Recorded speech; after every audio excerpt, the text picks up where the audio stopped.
Hello everyone, welcome you to my YouTube channel. आज का जो हमारा टॉपिक है अनुवाद में वह है WHOM होम।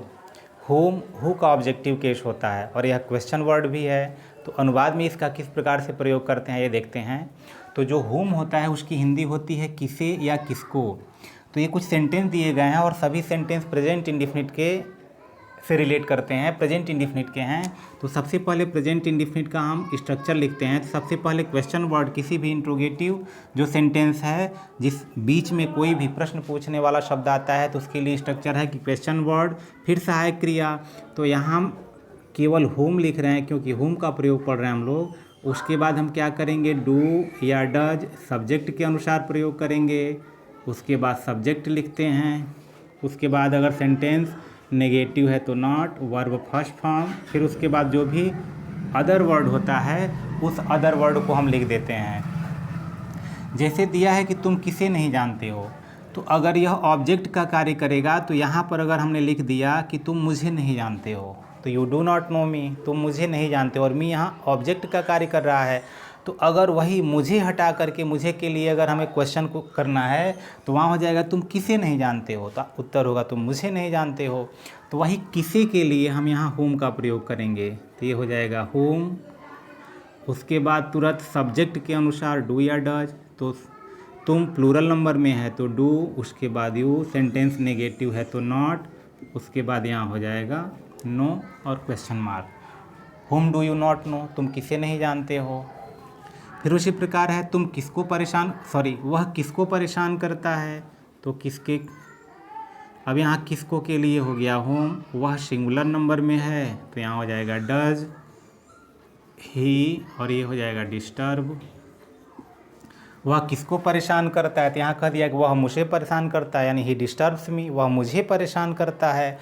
तो मुझे ऑब्जेक्टिव केस, तो उसी ऑब्जेक्ट के लिए आ गया है होम, तो वह ऑब्जेक्ट का भी कार्य कर रहा है और यहाँ पे यह क्वेश्चन पूछने का भी कार्य कर रहा है। फिर है कि अध्यापक किसको दंडित करते हैं, तो अध्यापक मान लो मुझे दंडित करते हैं तो मुझे ऑब्जेक्टिव केस हो जाएगा। तो उसी के जगह पर यहाँ पर किसको प्रयोग किया गया है, तो किसको ऑब्जेक्ट के लिए आया है लेकिन प्रश्न पूछ रहा है, तो इसलिए यहाँ पे होम। टीचर सिंगुलर नंबर तो डज द टीचर, और ये हो जाएगा पनिश क्वेश्चन मार्क। फिर अगला सेंटेंस है वे किसको बुलाते हैं, तो वे मुझे बुलाते हैं, फिर मुझे ऑब्जेक्ट, तो उसी प्रकार फिर यहाँ लिखेंगे तो हो जाएगा होम। फिर यहाँ डू, क्योंकि दे प्लूरल नंबर में है तो दे के अनुसार डू, और यहाँ बुलाना का अंग्रेजी हो गया कॉल और question mark. Whom do they call, वे किसे बुलाते हैं। फिर उसी प्रकार है कि सीता किसके साथ खेलती है, तो सीता मेरे साथ खेलती है, यानी मेरे साथ मतलब मी, विद मी, तो मी ऑब्जेक्टिव केस के रूप में है। तो उसी प्रकार यहाँ हो जाएगा होम, सीता सिंगुलर नंबर तो डज, और यहाँ हो जाएगा सीता, और ये हो जाएगा प्ले।